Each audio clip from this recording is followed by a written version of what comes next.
As we reported last April, after an Israeli attack on the Iranian consulate in Damascus, Iran threatened to retaliate by striking Israel directly as opposed to simply supporting their proxies like Hamas, Hezbollah, and the Houthis with weapons used against Israeli forces and their allies like the United States. In the face of the threat of an Iranian response, the U.S. sent General Eric Kurilla, the head of the U.S. Central Command, to Israel to coordinate how American forces might be incorporated in the defense of Israel in the event of an Iranian attack.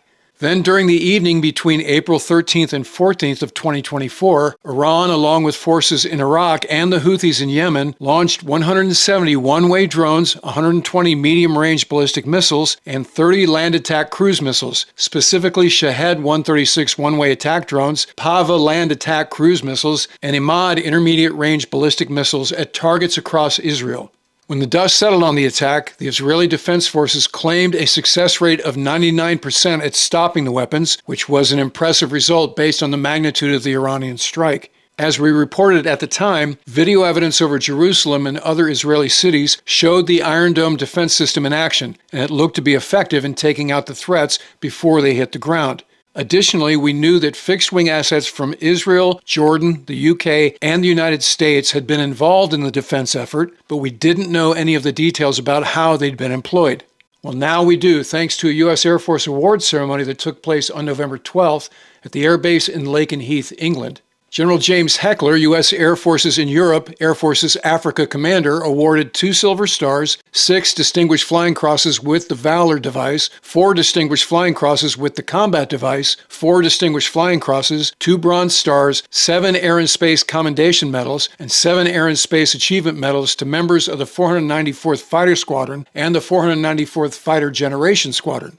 The 494th F-15E Strike Eagles were forward deployed to Muwafaq Salti Air Base in Jordan in advance of the attack. As a quick review, the F-15E is the 2-seat strike fighter version of the Eagle, with a very capable radar and other weapon systems that can carry the latest air-to-air and air-to-ground weapons. The F-15E also has an M61 Gatling gun that shoots 20mm bullets. The evening of the Iranian attack, the 494th launched 14 Strike Eagle sorties, including 6 aircraft scrambled at a moment's notice, while base defenses simultaneously neutralized enemy threats overhead. So to put a finer point on it, the Strike Eagles were taking off as the SAM batteries were firing at incoming targets, and drone debris was falling all around them. Ultimately, those F-15Es, along with those previously mentioned base defenses, successfully engaged and destroyed more than 80 kamikaze UAVs out of more than 300 drone and missiles intended to strike Israel. We don't know what the exact loadout of each Strike Eagle was, but as we look at this picture of one of the squadron airplanes, we can see 2 AIM-9 Sidewinder heat-seeking missiles on the left wing pylon and an AIM-120 medium-range active missile on the pylon under the left conformal tank. So let's say that the right side of the airplane has the same weapons. So let's also say that the loadout of each Strike Eagle was 4 Sidewinders and 2 AMRAAMs, along with the targeting FLIR to ID radar contacts. Remember, these sorties happened at night. So let's give the SAMs credit for downing, let's say, 20%, or 16 of the 80 UAVs the press release claims were taken out. That leaves 64 for the Strike Eagles, which means, using our loadout estimate, nominally each F-15E shot 5 of the 6 missiles they had aboard. And from the awards ceremony, we know at least one of them went what we call Winchester, which is the term for when you completely run out of missiles. That crew was Pilot Major Benjamin Irish Coffey and the Weapons System Officer Captain Lacey Sonic Hester. Now, the first thing that struck them when they reached their cap station and started to paint the incoming drones using their APG-82 radar was the sheer number of them. Sonic later recalled, although we had intelligence about the number of drones expected, it was still shocking to see them all. And Irish spoke about the inherent challenge that drones pose to tactical fighters. You're talking about something that is on the very edge of a fighter aircraft's ability to detect, what we call find, fix, track, target, and engage. The Strike Eagle has the best radar in the inventory, and no one really knew whether or not its capability to find these drones even existed.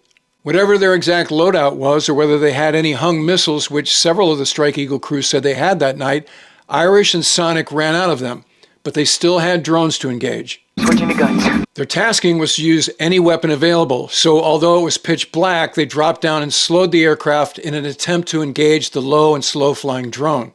And of course, as a former F-14 Rio, I'd like to point out that this is the sort of situation where a two-place airplane comes in handy. The Wizzo can stay heads down on the cockpit displays to get the radar lock and then use the FLIR to ID that it's a drone they're targeting, while the pilot can stay heads out to make sure they don't inadvertently fly into the ground. To gun a target, you have to be close to it, around 1,000 feet.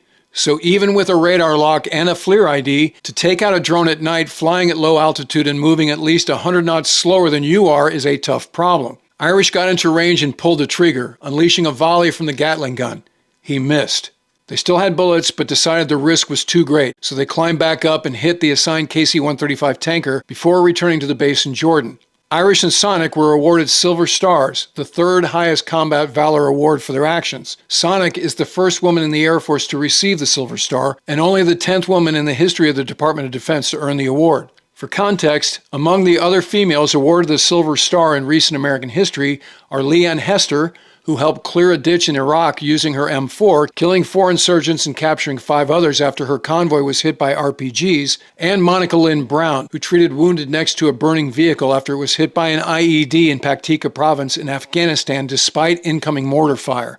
Other air crews recognized during the ceremony received Distinguished Flying Crosses for, as stated on the citations, quote, their commitment to their mission, flying their F-15Es through a complex and dangerous airspace filled with engagements by active air defense systems and falling debris multiple times that night, end quote. Awards were also presented to members of the Fighter Generation Squadron, the maintenance team, who kept the aircraft flying in spite of the chaos of ballistic missiles on the way in and Patriot missiles on the way out, and the associated falling debris.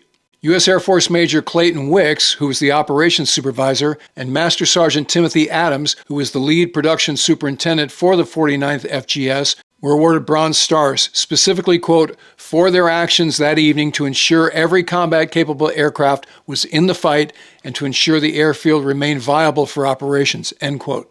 Congratulations to all the airmen involved. Great. All right, that'll do it for this episode. This channel is powered by subscribers, but only about 40% of you who regularly watch episodes are subscribed. So do me a favor and hit the button so you don't miss anything going forward. And in the meantime, I look forward to talking to you again very soon.